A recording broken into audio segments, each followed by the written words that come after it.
Spiritual Chuck here. I'm sitting over here in front of an H-E-B grocery store in Mount Bellevue. And it's like the light came into this store and destroyed the money changers. That's what it feels like. The light came out of me and came into them, came into this place and destroyed the money changers. It's like 10 people I've talked to in this store about the channel and about the light. And there's so many I can't even name them all. I have to just give thanks to the Spirit for moving me. You know, I was gonna try and remember everybody's name and give them a shout out, and it's like it's beyond me to do that. It's like I can't, you know. It's like I'll try. There's Bobby and there's Paula and there's Eli and there's Micah and there's was there Tommy? There was man. It's just like it's just coming out, and it's coming out and shining on all of them. And I see what Christ did, you know, at the temple when he destroyed the money changers. You know, he tore up the temple, and I see why he did it. And it's such a beautiful thing.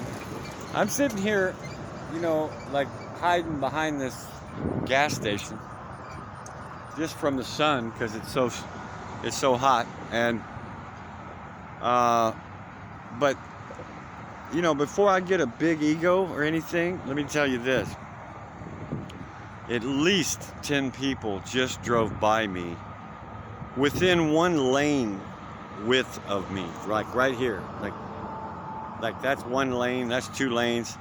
So right here they drive by me and they will not look at me. They won't do it.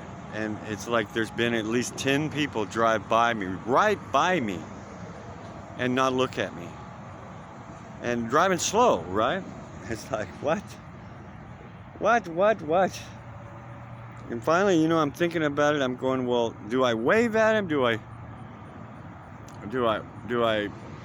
And when I wave at him, it makes it worse. It's like they don't want it, you know. They don't want to look at me.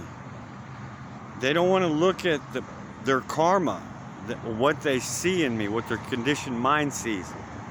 They don't want to see it. And it's like, a lady just drove by in a Lincoln, and I casually, like, just did a casual hand wave, and she did the same back. So she's like the first person. Number 11, you know, 1-1, that's God. Plato said God was 1-1. Anyway, it's like, okay, I'll do something like that. I'll just do a casual wave. That seemed to work. Because I want to make contact, but I don't want to scare them off, right? And I don't want them to scare themselves off, which is what's happening. So, and then the other thing that I realized was, it was like I was realizing that, you know, I'm safe. You know, I'm safe because it's like they don't even want to deal with me, right? So they're not coming up messing with me. You know how homeless people come up and they want to talk to you and stuff like that? Well, they want to do that because they want to share their love. They want to, you know, interact with humanity. They want to feel a part of. They want to feel loved too. But then that freaks people out. You know, it's like, oh God, here comes a homeless person. Oh my God, a homeless person saw me. I had to look away. You know, it's like, and that's real. I'm not making that up. You know it's real. And so it's like, well, sometimes the most valuable thing to do is just be yourself. Be doing what you're doing. Look what I'm doing. Look at this. Can you believe this? Unbelievable. Waters from above. Could you imagine if your Shivambu, your urine tasted like this?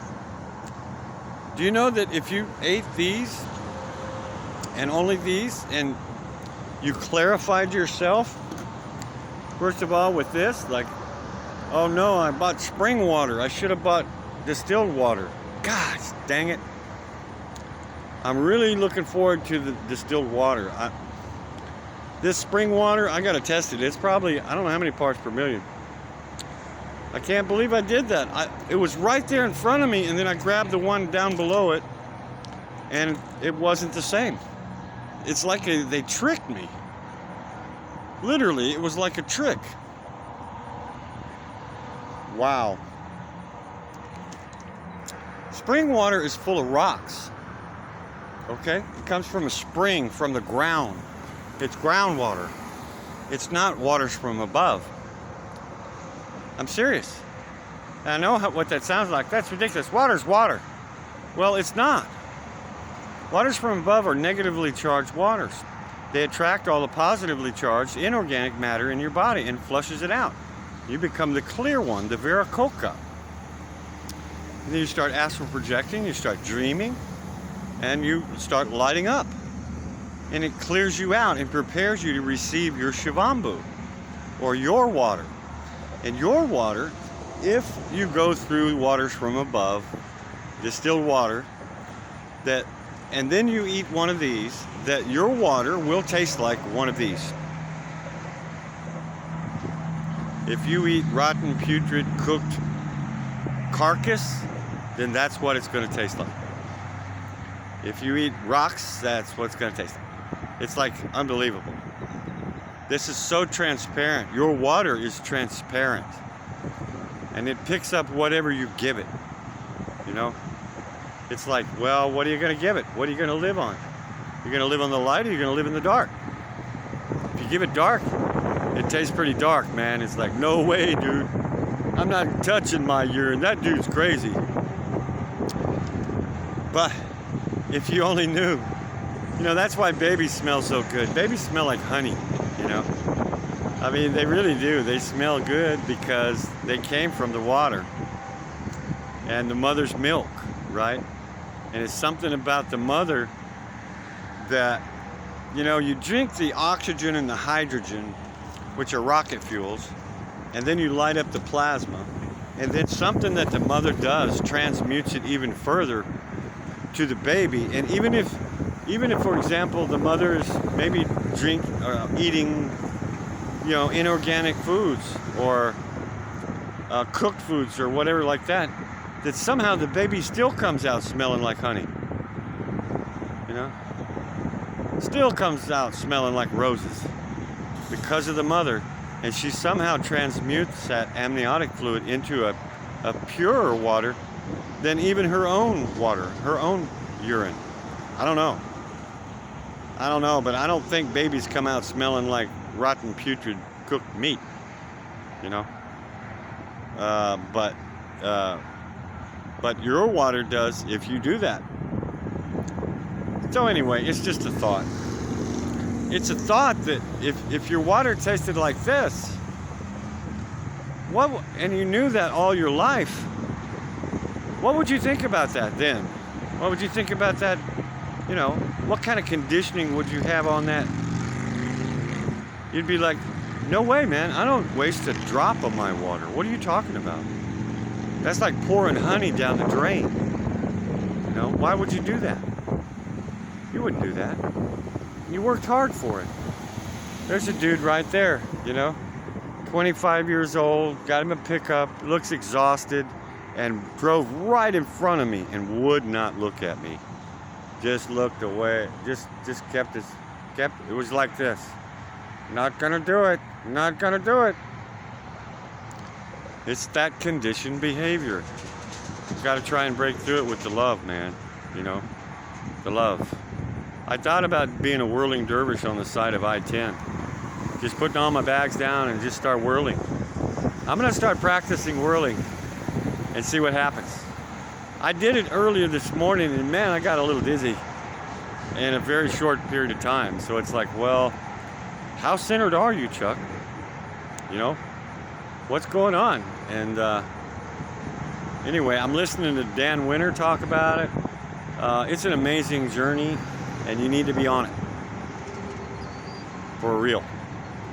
So God bless. Keep the faith, and I'll have more info coming. I need some help. An arbitrator. I need a moderator, or whatever you call a channel, a person that helps you manage all of these videos, because I'm running out of SD card. I'm running out of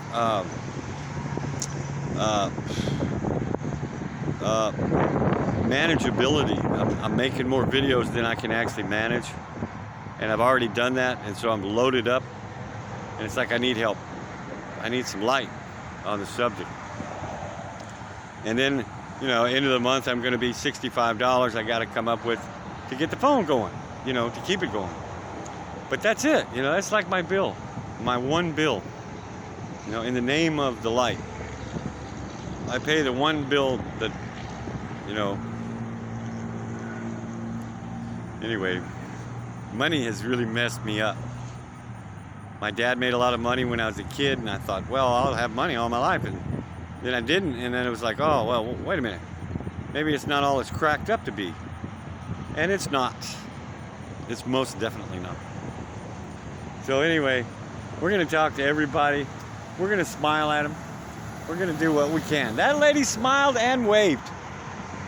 She couldn't help it because she was coming down a straightaway here, and she had this, you know, she had to look at me, right? And she did. We got her. Anyway, got her with some love. All right.